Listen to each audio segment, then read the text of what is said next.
এখনো কি বলতে পারেন জয় কি চাকরি করেন, কি ব্যবসা করেন? সাবেক প্রধানমন্ত্রীর জামাই মেয়ে তারাও বিদেশে থাকতেন, কিন্তু কোন কোম্পানিতে চাকরি করতেন? আপনারা তো বাংলাদেশের মানুষকে ভালোবাসেন না। এখানে শিশু, কিশোর, পুরুষ, নারী কাউকে ভালোবাসেন না। আপনারা ভালোবাসেন শেখ মুজিবের কন্যা শেখ হাসিনাকে। আজকে নানা আলম, আজকে নানা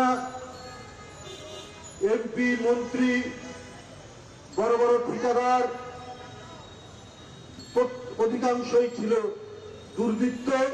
কারণ এইগুলোর উন্নয়নের টাকা, যে উন্নয়নের তথাকথিত উন্নয়নের কথা তারা বলেন, মেগা প্রজেক্টের টাকা তারা বিদেশে পাচার করেছে।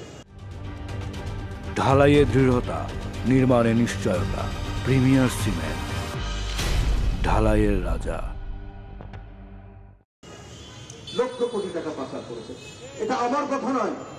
এখন পুলিশে গ্রেপ্তার হয়ে সালমান এফ রহমানরা বলছেন, আনিসুল হক সাহেবরা বলছেন যে কত টাকা কে পাচার করেছে। আমরা তো আগে বলেছি, বিভিন্ন জাতীয় আন্তর্জাতিক মাধ্যম থেকে যতটুকু জেনেছি তার উপর আমরা বক্তৃতা করেছি। কারণ ইন্ডিভিজুয়াল মানুষকে স্বাবলম্বী না করে যারা ফ্লাইওভার করে তারা ডিক্টেটর। পৃথিবীর দেশে দেশে এটি দেখা গেছে।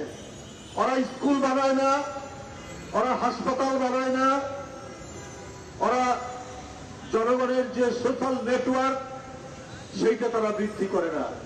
তারা ফ্লাইওভার করতে হয় টাকা পাচারের জন্য, তাদের সেতু বাড়াতে হয়, মেগা প্রজেক্ট করতে হয় টাকা পাচারের জন্য।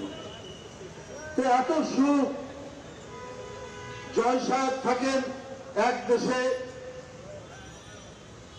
সাবেক প্রধানমন্ত্রীর ভাগনা ভাগ্নিরা থাকেন আরেক দেশে, কি করেন তারা? এখনো কি বলতে পারেন জয় কি চাকরি করেন, কি ব্যবসা করেন?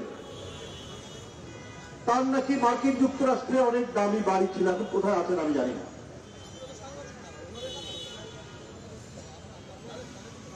সাবেক প্রধানমন্ত্রীর জামাই মেয়ে তারাও বিদেশে থাকতেন, কিন্তু কোন কোম্পানিতে চাকরি করতেন, কোন প্রতিষ্ঠানে তারা কাজ করতেন, এইটা কি কোনোদিন জনগণকে জানিয়েছিলেন?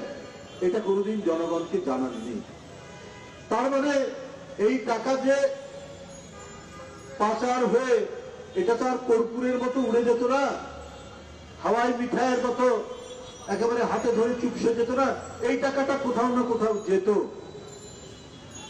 তৎকালীন ক্ষমতাসীনদের বাইরে নিরাপদে সুখী জীবন নিশ্চিত করার জন্যই এই টাকা ফ্লাইট করেছে।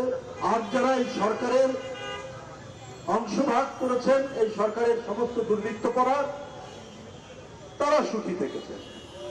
অনেকেই বলে ভারতের সাথে এই ধরনের আপনারা তো সমালোচনা করেন কেন? তো সমালোচনা তো তারাই সৃষ্টি করেছে। যে ব্যক্তিকে গণশত্রু, যে ব্যক্তি নিজের দেশের মানুষ, শিশু, কিশোর, তরুণকে হত্যা করে, তাকেই আপনি সমর্থন করছেন। তাহলে দেশবাসী কি করে বুঝবে যে আপনি বাংলাদেশের বন্ধু, আপনারা বাংলাদেশের মানুষকে ভালোবাসেন? আপনারা তো বাংলাদেশের মানুষকে ভালোবাসেন না।